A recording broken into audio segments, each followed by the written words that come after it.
I'm so honored to be here with you again, once again today, as we stand together, strong and united, demanding justice for the 1.5 million who we lost.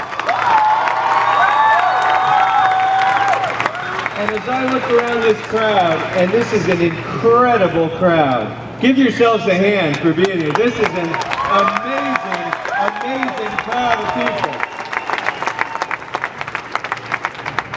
I think your being here sends a signal that will be heard throughout this city, throughout this state, throughout this country, that we insist that our voices will be heard and that justice will be ours. And I want to thank the AYF for putting this together in such a great way.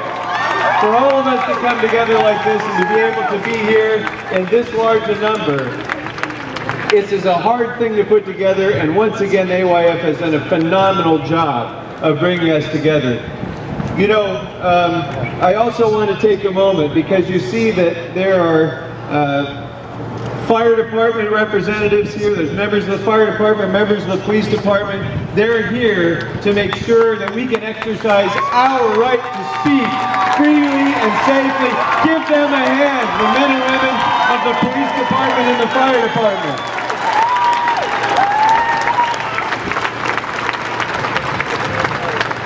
You know, it's my incredible privilege to represent all of you as the first Armenian American ever elected to the City Council of the second largest city in America in its 220-year history.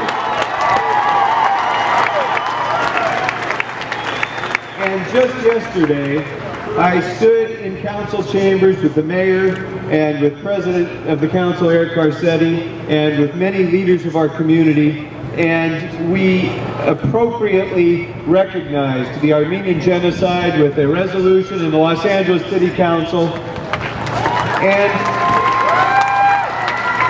at the same time we recognized the life's work of J. Michael Hagopian.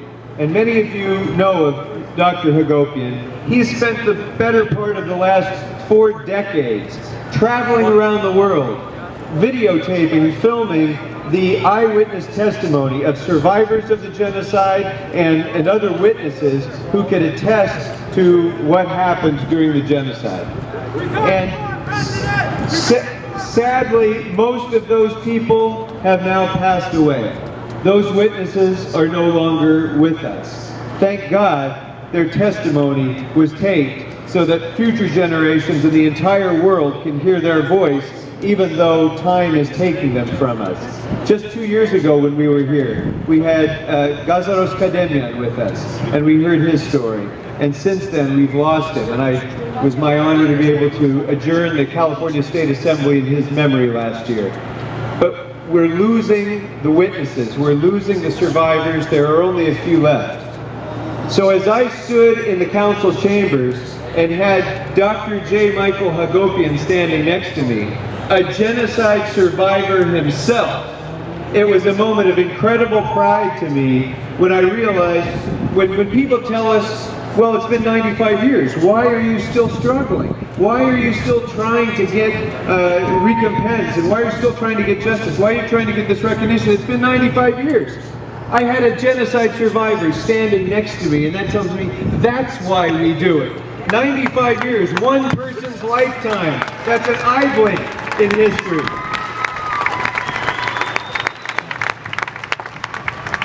And so as we recognize the genocide, using that, the only term, the only word that is appropriate for the bloodthirsty murder of 1,500,000 people, and that word is genocide. And they can't use any other wiggle words to get around that. It is genocide, that's what we said. And I know we're all disappointed today when once again our president, like presidents before him, let us down and failed to use that word. And I know we're disappointed as we continue to struggle to try to get passage of a genocide resolution through our Congress, and we continue to have difficulty getting that done. But let me tell you something. As important as that result is, and it is very important, it's important for America's soul. It's very important that we get that done.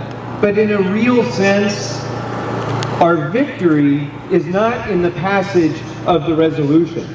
Our victory is in your being here, because you are the victory over death. The fact that the Turks tried to erase us from the face of the earth in 1950, but we survived, and we are strong, and we are resurgent here and throughout the world. That is our victory. Every young Armenian who learns our language and learns our history and our culture, that is our victory.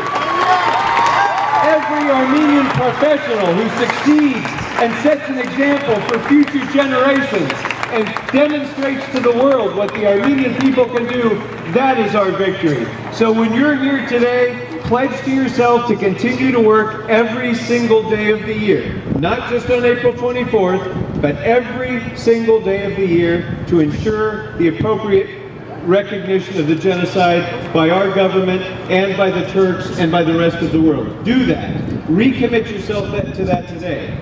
But at the same time, realize that your being here today means that we as a people can declare in a very clear, loud voice, a voice that will be heard in Washington, D.C., a voice that will even be heard in Ankara, that today we declare the victory of the Armenian people.